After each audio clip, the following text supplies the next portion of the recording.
ہندوستان جناب حضرت حافظ وقاری مولانا متین صاحب قبلہ، آپ کو انہیں سماعت کرنا ہے۔ بہترین شاعر ہندوستان جناب ابو تراب صاحب قبلہ وہ بھی تشریف رکھتے ہیں، ان کو بھی آپ کو سماعت کرنا ہے۔ اس سے پہلے آپ کے گاؤں کے حافظ جناب حافظ شہنواز صاحب قبلہ کو میں آپ کے حوالے کروں۔ ایک شعر پڑھتا ہوں، بولے یا رسول اللہ۔ شاعر کہتا ہے سوچ اگر تو سوچ سکے تو سوچ محمد کیسے ہیں، جن کے لیے خود کعبہ جھکا ہو سوچ محمد کیسے ہیں۔ سوچ اگر تو سوچ سکے تو سوچ محمد کیسے ہیں، جن کے لیے خود کعبہ جھکا ہو سوچ محمد کیسے ہیں۔ اور یوسف پر تو صرف زلیخا، لیلا پر تو مجنوں فدا گئے، جن پہ فدا گئے سارا زمانہ سوچ محمد کیسے ہیں۔ سوچ سکے تو سوچ محمد کیسے ہیں، سوچ اگر تو سوچ سکے تو سوچ محمد کیسے گئے، جن کے لیے خود کعبہ جھکا وہ سوچ محمد کیسے گئے۔ اور یوسف پر تو صرف زلیخا، لیلا پر تو مجنوں فدا گئے، جن پہ فدا گئے سارا زمانہ سوچ محمد کیسے گئے۔ اور جب تک چاہا چاند سے کھیلا، جب چاہا تب توڑ دیا، توڑ کے اس کو پھر سے جوڑا سوچ محمد کیسے گئے۔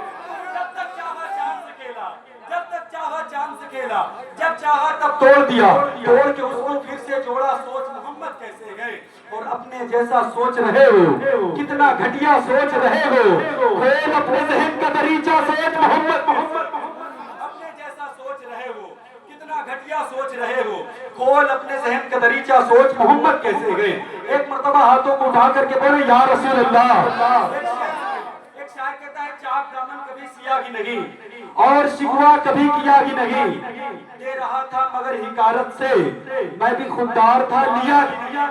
چاک دامن کبھی سیاہ ہی نہیں اور شکوہ کبھی کیا ہی نہیں، دے رہا تھا مگر حکارت سے میں بھی خوددار تھا لیا ہی نہیں۔ اور میرے مولا تیرا کہاں مانا، پیاس تھی پانی تھا مگر پیا ہی نہیں۔ میرے مولا تیرا کہاں مانا، چاک دامن کبھی سیاہ ہی نہیں اور شکوہ کبھی کیا ہی نہیں، دے رہا تھا مگر حکارت سے میں بھی خوددار تھا لیا ہی نہیں۔